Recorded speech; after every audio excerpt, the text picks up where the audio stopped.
Para hadir, ketika baginda Nabi Muhammad SAW melakukan perjalanan mukjizat Isra Mi'raj, beliau berjumpa dengan sosok yang dikenal sebagai sosok Nabi Adam alaihissalam. Ketika menoleh ke sebelah kanan tersenyum bahagia, dan di sana ada bayangan berjuta-juta sosok manusia. Sementara ketika menoleh ke sebelah kiri bersedih hati, dan di sana pun ada berjuta-juta sosok manusia. Kemudian Nabi Muhammad SAW menanyakan hal tersebut kepada Malaikat Jibril. Malaikat Jibril pun menjelaskan bahwa ketika Nabi Adam menoleh ke sebelah kanan, dilihatnya anak cucu beliau, Bani Adam, umat manusia yang masuk surga. Maka Nabi Adam pun berbahagia. Sementara di sebelah kirinya adalah gambaran dari anak cucu Nabi Adam yang masuk neraka. Beliau pun terlihat bersedih hati, berduka. Ini menunjukkan bahwa ahlul barzah kita, orang tua kita, kakek moyang kita, mengetahui kondisi keberadaan anak cucunya. Bahkan Nabi pun bersabda bahwa kondisi anak cucu diperlihatkan kepada orang tua kita, ahli kubur kita. Jika keadaannya baik, maka mereka ahli kubur bahagia, memuji kepada Allah Subhanahu wa taala.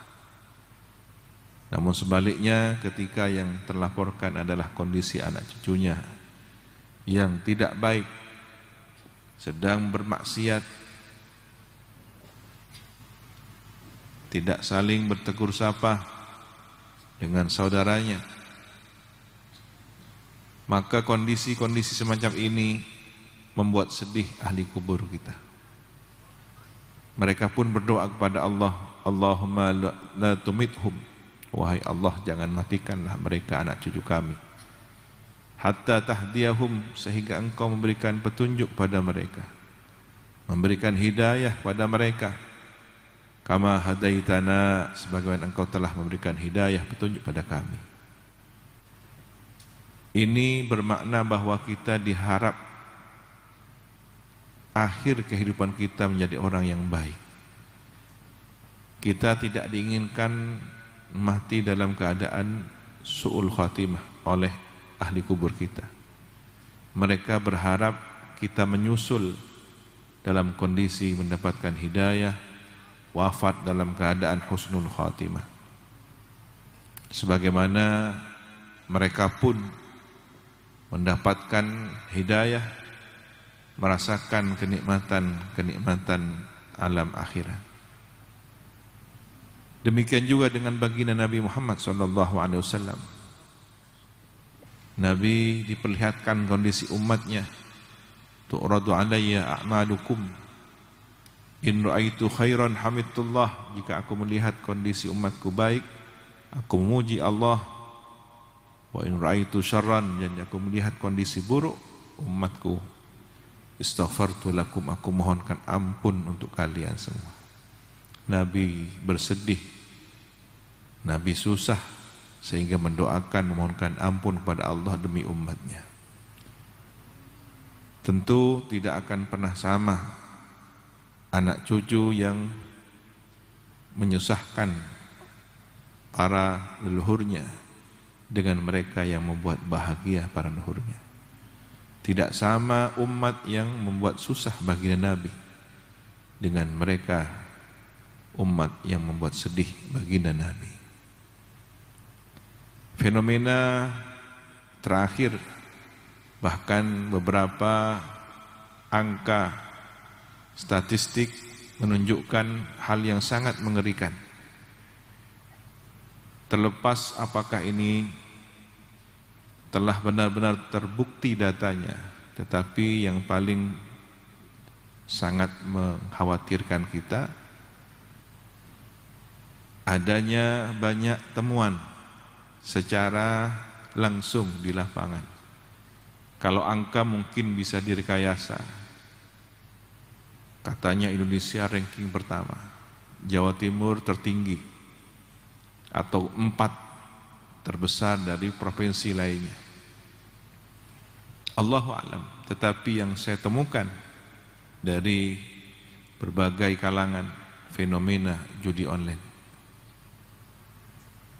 usia anak antara di bawah 10 tahun hingga 10 tahun ke atas, ini ribuan orang. Usia belasan tahun hingga 20 tahun, ini sudah diperkirakan 200-an ribu orang pengguna judi online.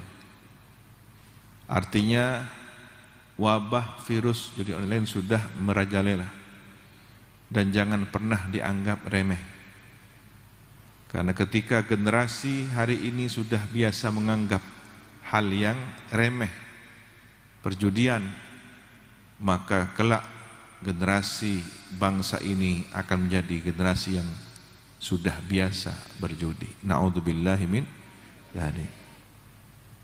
Tanggung jawab terbesar tentu ada di pundak orang tua, karena yang mengontrol penggunaan gadget, HP, media sosial yang aksesnya bisa bermain, mungkin semula game online tapi pada akhirnya menjadi judi online. Jangan biarkan anak-anak kita terlampau jauh ketagihan sampai kemudian menjadi mental para penjudi. Na'udzubillahi min dzalik. Memang bukan soal alatnya, yang paling berat adalah urusan mentalitasnya. Sebelum ada perjudian melalui media online ini, sudah banyak media lainnya. Bahkan permainan di sekitar kita. Sejak SD, sejak kecil, orang-orang berjualan lotre, membeli sekian kemudian bermain putaran sehingga mendapatkan manisan dengan sejumlah manisan misalkan, atau angka dengan hadiah yang menarik. Bahkan di tempat-tempat hiburan, ketika tayupan misalkan, di sana disuguhi perlombaan permainan yang mengandung unsur perjudian tanpa kita sadari. Beberapa waktu lalu juga fenomenal, ada kotak yang bisa menjepit boneka, koin dimasukkan, lalu untung-untungan apakah mendapatkan boneka yang diinginkan atau tidak. Tidak sadar apakah transaksi itu halal atau haram, judi atau bukan. Bahkan mentalitas perjudian itu sudah melekat sejak lama. Bermain di selokan air, kapal-kapalan siapa yang paling cepat, dialah kemudian taruhannya yang dimenangkan. Ikan diadu kemudian dipertaruhkan, ikan cupang dan berbagai jenis lainnya. Taruhan itu dimanapun. Bahkan kedatangan seorang mubaligh atau kiai ditaruhkan menjadi perjudian. Inna lillahi wa inna ilaihi raji'un. Tahun 80-an ada seorang datang kepada Kiai As'ad. Kiai, minta nomoran Kiai. Waktu itu masih ada perjudian semacam SDSB atau Porkas. yang kemudian umat Islam resah dan menuntut kepada penyelenggaranya untuk segera ditiadakan. Sayangnya waktu itu mendapatkan izin dari pemerintah, dari penguasa, karena dianggap bukan sesuatu yang mengandung perjudian, padahal banyak korban. Datanglah orang ini kepada Ki Hasan. Tentu beliau marah. Bagaimana ada orang tiba-tiba minta nomor judi? Ternyata orang ini pun menghitung kemarahan Ki Hasan menjadi nomoran. Ontur, bitung ontur, berempat onturnya. Pasang nomor dengan angka ontur. Jadi kata usir pun menjadi angka. Ini kalau sudah mentalitasnya seperti itu, jiwanya sudah begitu. Nasihat tidak masuk. Karena sudah keracunan, ketagihan.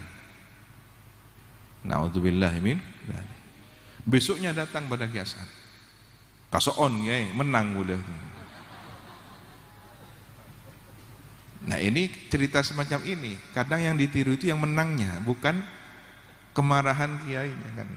Kenapa? Karena mentalitas seseorang yang sudah terjangkit ketagihan judi adalah tidak peduli. Dalam Al-Quran sejajar perjudian, minum khamr, sesembahan kepada sesajen kepada sesembahan atau berhala, membuat ketagihan pelakunya, karena itu adalah rijsun min amalis syaitan, perbuatan keji dari rekayasa perbuatan syaitan. Semoga kita, keluarga kita, diri kita, anak cucu kita diselamatkan oleh Allah Subhanahu wa taala. Maka dalam kondisi kita merasa penuh dengan dosa, salah, khilaf, lupa, lalai, sebagai orang tua, sebagai saudara, kita pun merasa fakir pada Allah, memohon ampunan Allah. Shallu ala Nabi Muhammad.